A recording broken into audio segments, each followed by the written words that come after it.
There is a moment in life that no parent is truly prepared for.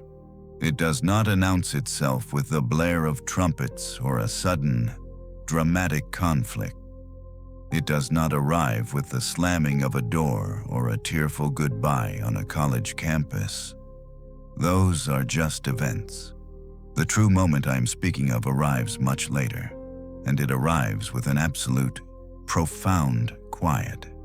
You wake up one morning, you pour your coffee, you stand in the center of your home, and you realize no one is calling your name. The house feels fundamentally different. The frantic, beautiful, exhausting chaos that defined your existence for the last 2 decades has evaporated. You look at the hallway where tiny feet once ran, where backpacks were dropped, where teenage anxieties spilled out at midnight. Now, the floors are clean, the rooms are empty, and a realization washes over you, heavy and cold. Your children no longer need you in the way they once did. If you have felt that shift, if you have stood in that quiet kitchen and felt a sudden tightness in your chest, an unspoken grief mingling with your pride, stay with me. Do not turn away from the screen. Walk with me into the dark, quiet room of the mind. This message is entirely for you. We are not taught how to grieve the living. We are told to celebrate their independence. We are told to smile when they drive away, when they secure their own jobs, when they build their own homes and start their own families. And you do smile. You are deeply, immensely proud. You have done your job. You have raised strong, capable humans who can navigate this brutal world. But pride can live right next door to a quiet, gnawing ache. You see, for years, your entire life possessed a rigid, undeniable structure. Your days were not your own. They belonged to school schedules, to doctor's appointments, to late-night worries, to the relentless financial pressure of providing, and to the fierce biological imperative to protect. Your role was crystal clear. You were the shield. You were the guide. You were the center of their universe. You were needed, and human beings are wired to find profound meaning in being needed. It organizes our chaos. It gives us a reason to endure the unendurable. But time does what time has relentlessly done since the dawn of the cosmos. It moves forward. The children grow. One day, they stop asking for your advice on every little thing. They make their own decisions. They suffer their own consequences. The ancient Stoics, observing the relentless turning of the universe, understood this transition intimately. They knew that the suffering we feel in these moments does not come from the world changing. It comes from our desperate, secret desire for the world to stay exactly the same.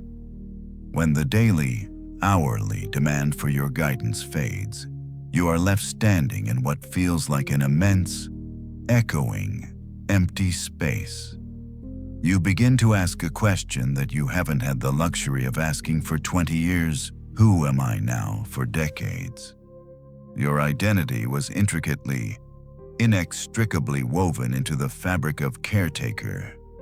Every sacrifice you made was justified by that title. Every gray hair you earned, every hour of sleep you lost, was a testament to that role. But what happens to the guide when the traveler no longer needs the map?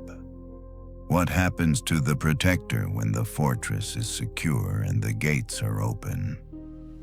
You might feel a sense of obsolescence. You might feel a sting when they make a major life decision without consulting you first. You might feel a desperate urge to inject yourself into their daily problems, offering unsolicited advice, trying to artificially reconstruct the dynamic of the past. But listen to me closely. This is not rejection. It is transition. And the Stoics warn us that we suffer most when we mistake transition for loss. When your children no longer need you daily, the ego panics. The ego says, if I am not actively parenting, I have no value. But your true self, your rational mind, what the Stoic philosopher Marcus Aurelius called the hegemonikon, your guiding principle knows better. You are stepping into a profound identity shift. You are being asked to lay down the heavy armor of the commander and assume the quiet robes of the sage. But this requires letting go. It requires the death of an old self so that a new one may breathe. To find peace in this empty space, we must strike at the very root of our attachment. We must look to the wisdom of a man who was born in chains. A man who understood the mechanics of true freedom better than emperors. Epictetus taught his students a hard, piercing truth about human affection. He said that whenever you embrace your child, you must remind yourself that you are embracing a mortal being. You must remind yourself that they are not your permanent possession. They are a gift from nature, given to you in trust, for a time that's not yours to determine. When we raise children, we pour our blood and soul into them, and we subconsciously begin to believe that we own the relationship. We believe that the dynamic of parent and dependent child is a permanent fixture of reality, but nothing truly belongs to us forever. Not our roles, not our positions, not our youth, and certainly not our children in the form of dependents. Marcus Aurelius, who himself endured the unimaginable pain of bearing several of his own children, wrote in his private journals, "Accept the things to which fate binds you, and love the people with whom fate brings you together, but do so with all your heart." Notice the crucial distinction. He did not say, "Cling to the things fate brings you." He said, "Accept them, love them." Attachment brings joy, but clinging brings deep, suffocating suffering. When you mourn the fact that your adult children no longer need your daily intervention, you are clinging. You are trying to freeze the river of time. You are standing on the banks of their life, demanding that the water flow backward so that you may feel useful again. It is an argument with reality, and reality will win every single time. This transition does not mean that love disappears. It means that love is being forced to evolve. It is graduating from the anxious, controlling love of survival into the pure, detached love of mutual respect. In Stoicism, an empty house isn't viewed as a void, but as an open space to build a new chapter of your identity. Your purpose hasn't vanished. It has simply transitioned from daily caretaker to a foundation of quiet strength. Here are a few practical ways to redefine your purpose right now. Become the anchor. You no longer need to direct your children's daily moves. Instead, become a stable anchor, offering your wisdom and advice only when they actively ask for it. Reclaim. Paused passions. Think about the interests, hobbies, or friendships you delayed while focusing on raising your family. The silence in your house gives you the room to pick those back up. Cultivate your mind. Shift the intense devotion you gave your children inward. Focus on your own character, reading, and personal growth. Are there any specific hobbies, goals, or interests you put on hold over the years that you might want to revisit first? Stoic parental detachment is not about being cold or unfeeling. Rather, it is about loving your children deeply while recognizing that you do not own or control them. Here are the specific Stoic rules for practicing this. Focus on your duty, not their fate. Your responsibility is to fulfill your role as a good parent by loving, guiding, and caring for them. However, their ultimate choices, health, and lifespan fall entirely outside your direct control, so you must learn to accept their path with equanimity. By accepting that your children are temporary gifts, you replace anxious clinging with genuine present appreciation. Transitioning from control to trust requires recognizing that while control was necessary to protect them when they were young, stepping back and trusting them is the final and most profound act of parenting. Here are a few Stoic ways to practice this transition. Trust the foundation you built, have faith in the countless lessons you taught them over the years, and trust in their resilience to handle life's inevitable challenges. They no longer need your daily direction precisely because you have already given it. Become the anchor. Stop trying to steer their ship. Instead, offer quiet stability. Give your advice only when they explicitly ask for it, and offer supportive silence when it is needed. Release the illusion of ownership. Epictetus taught that we do not own our relationships or our children's paths forever. Clinging to control only weakens your bond, while a calm, steady, and non-demanding presence actually keeps your connection strong. It takes immense self-restraint to step back. Let us look at the mechanics of your suffering. When your children were young, control was not a flaw. It was a biological necessity. You were the absolute architect of their survival. You decided when they slept. You corrected their missteps. You protected them from a world they did not yet understand. Control was the currency of your love, but you have crossed an invisible border. The era of control is over. Now, your role must undergo a radical, agonizing, and beautiful shift from control to trust. You must trust in the countless lessons you taught them when they weren't looking. You must trust in their resilience, knowing that the world will inevitably bruise them, and knowing they have the strength to heal. You must trust that the deep, invisible foundation you spent decades building in the dark will hold their weight. The Stoics tell us that attempting to control what is not ours is the ultimate recipe for madness. Your adult child's choices, their mistakes, their timeline, their failures, these are no longer within your domain. To try to forcefully manage their lives now is to act like a retired general marching onto a battlefield where he no longer holds command. It causes confusion.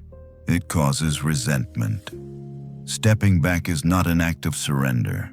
That trust you must give them, that quiet, agonizing release of the reins is the final, most profound act of parenting, and it requires more courage than protecting them ever did. Here is a strike at the ego.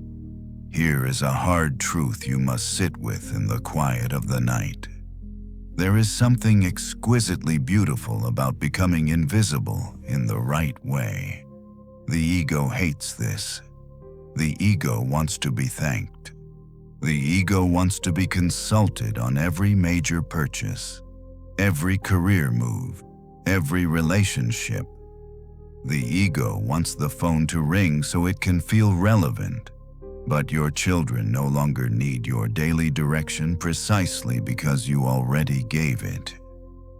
They are standing on the foundation you poured. The fact that they can navigate the world without calling you in a panic is not a sign of your irrelevance. It is the ultimate proof of your success. Your presence has shifted. It is no longer loud. It is no longer a frantic management of their daily affairs. Your presence is now quiet strength. You are not absent. You are foundational.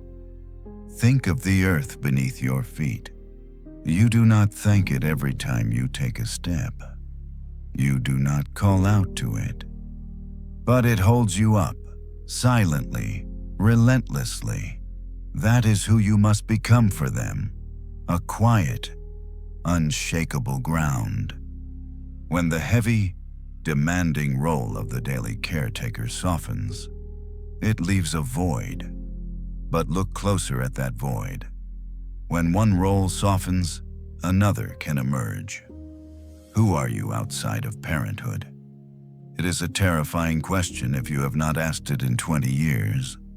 What interests were paused? What passions were delayed to pay for their tuition? What friendships were neglected because you simply did not have the energy left at the end of the day? The silence in your house is not emptiness. It is room. It is room to rediscover yourself. It is room to build a second identity, not merely as a caretaker, but as a whole, complex, standalone individual. The ancient Stoics believed deeply in the lifelong pursuit of wisdom. They did not believe that human development stopped when child rearing ended. In fact, this quiet season is the very environment required for the highest philosophical growth. But to step into this growth, we must reframe how we love. Seneca, writing to those paralyzed by the fear of loss, reminded us, "He who fears death will never do anything worthy of a living man." We can adapt this wisdom. He who fears the end of a phase of life will never do anything worthy of the next phase. Fear of losing closeness can make us cling. We text too much. We pry. We offer unsolicited opinions because we are desperate to maintain the tether. But clinging weakens relationships. It builds walls of resentment. True, strong love is steady. It does not demand. It does not chase. It remains available, calm, present. When you stop chasing them, when you stop trying to engineer their lives, you give them the space to actually miss you. You give them the space to return to you not out of obligation or necessity, but out of genuine, adult desire. That calm, non-anxious presence is incredibly powerful. You must accept your new casting in this play. You are no longer the director. You are the anchor. An anchor does not steer the ship. It does not dictate the speed or the destination. It rests in the deep.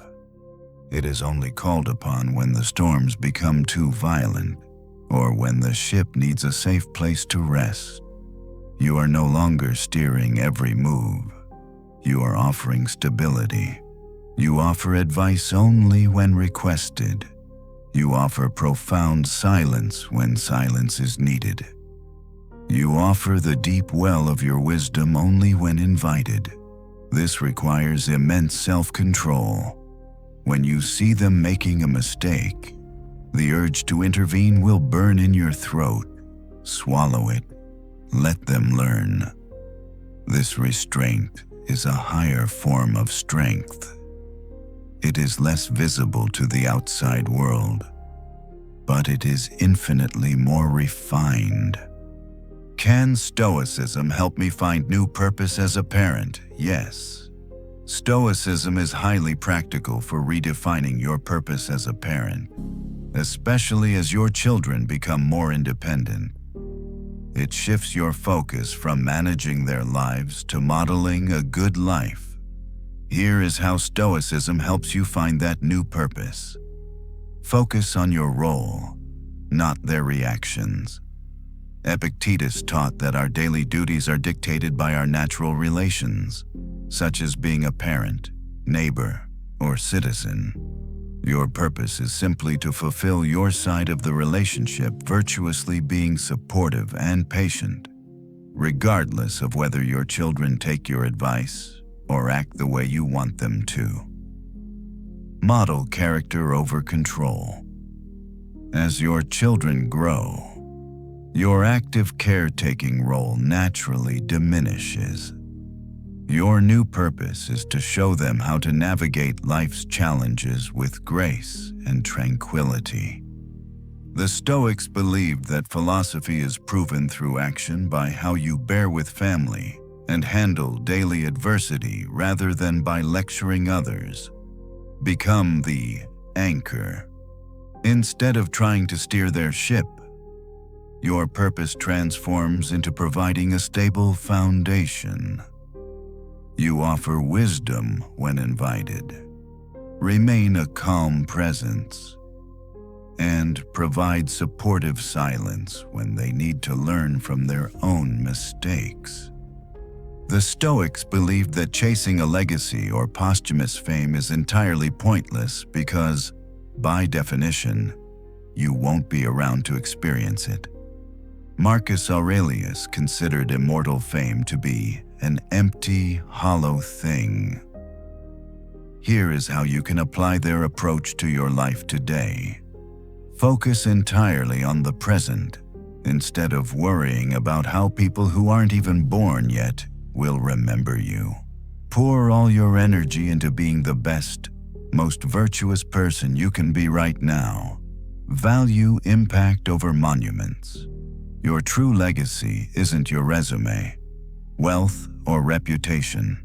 It is the actual, tangible impact your character and kindness have on the people currently around you. Share your map like Seneca in his later years. You can create a deeply meaningful legacy simply by sharing your experiences or writing down your life's lessons to quietly assist others. There is a final lesson you must teach your children, and it is the most difficult lesson of all, because you cannot teach it with words. You cannot text it to them. You cannot impart it over a hurried Sunday dinner. You must teach it entirely through your own existence. When your children leave your daily care, they do not stop watching you. In fact, they watch you more closely than ever. But they are looking for something entirely different. They are no longer looking to you for permission. They are looking to you for a map. They are watching to see how you handle the autumn of your life. If they see you clinging desperately to the past, mourning your lost youth, and drowning in the bitterness of an empty house, you are inadvertently teaching them a terrifying lesson. You are teaching them to fear the future. You are teaching them that aging is a tragedy, and that life loses its meaning the moment the noise stops. You are placing a heavy, invisible burden of guilt upon their shoulders, the guilt of having grown up and left you behind. But what if they saw something else? What if they looked at you and saw a fortress? What if they saw a man or a woman who has pulled up the drawbridge and retreated into the serene, untouchable peace of their own inner citadel? The Stoic philosopher Seneca, after a lifetime of intense public service, found himself in a forced, quiet retirement. He did not weep for his lost relevance. He did not chase after the young men of Rome to demand their attention. He wrote to a friend that he had finally found his truest work. "I am working for later generations," he said, writing down ideas that might assist them, pointing others to the right path which he had found late in life. Your greatest legacy is no longer your active intervention. It is your character. It is your tranquility. When you accept this transition with profound, unshakable grace, you give your children the ultimate gift.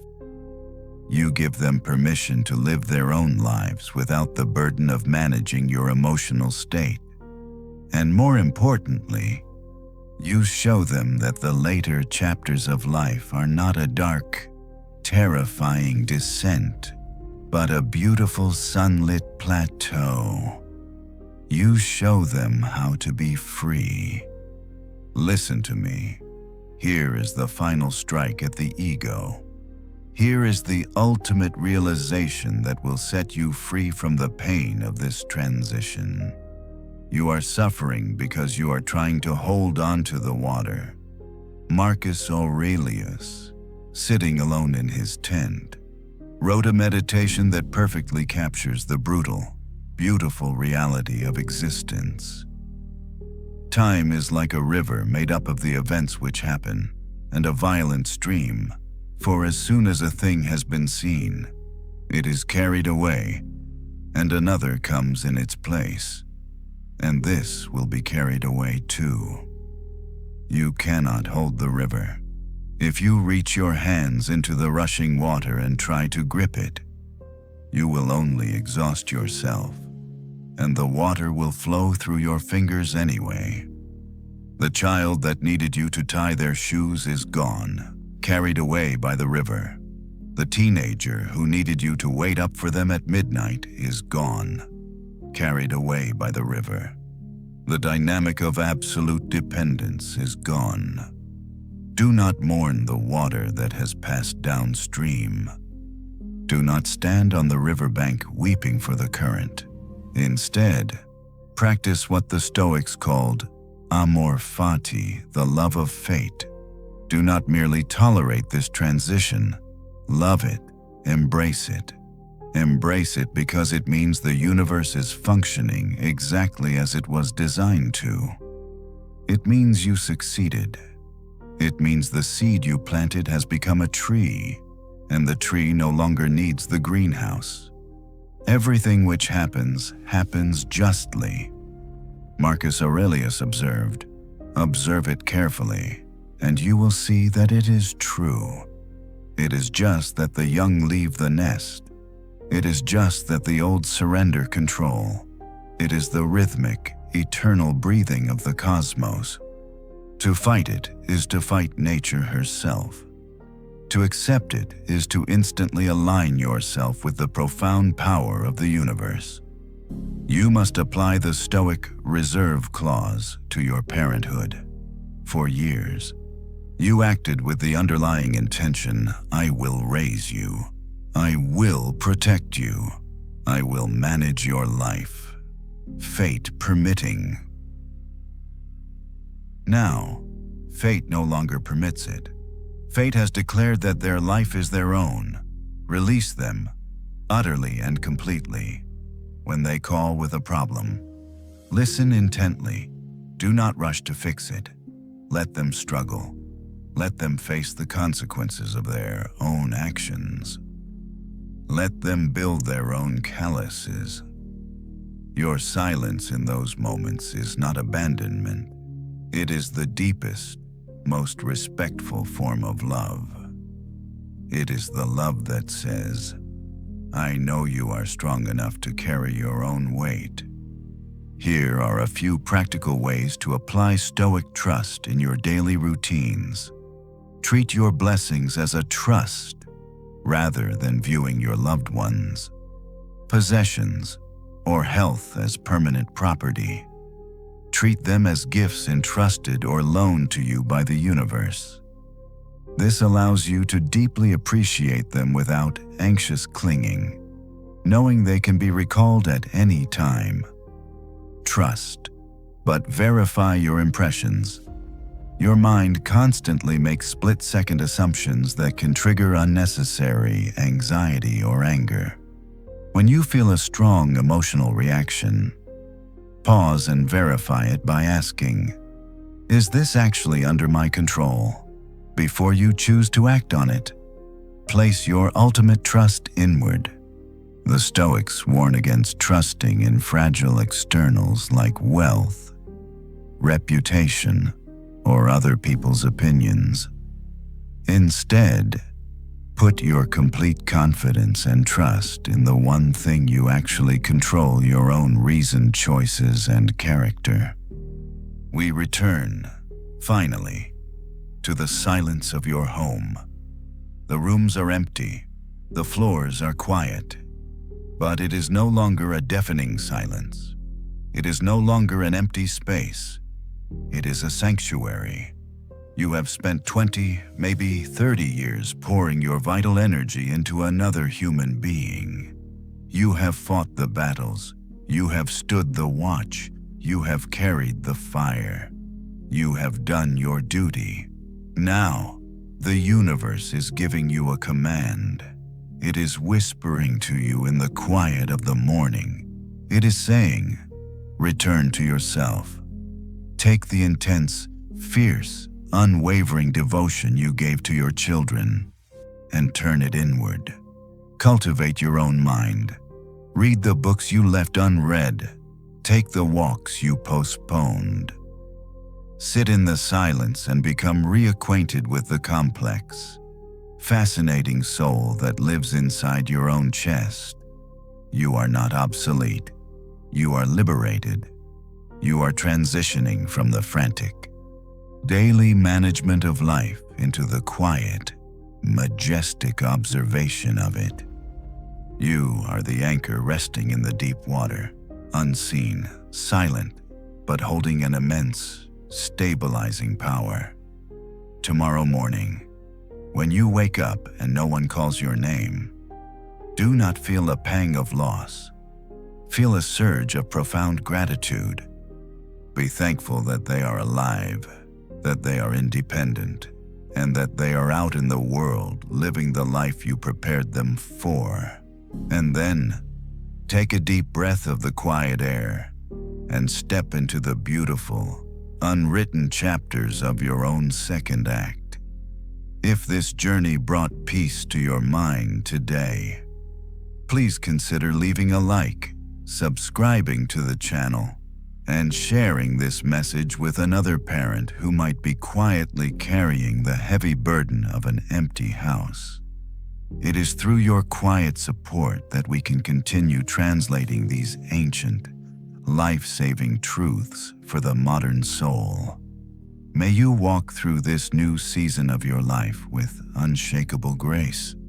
May you find comfort in the quiet and strength in the letting go.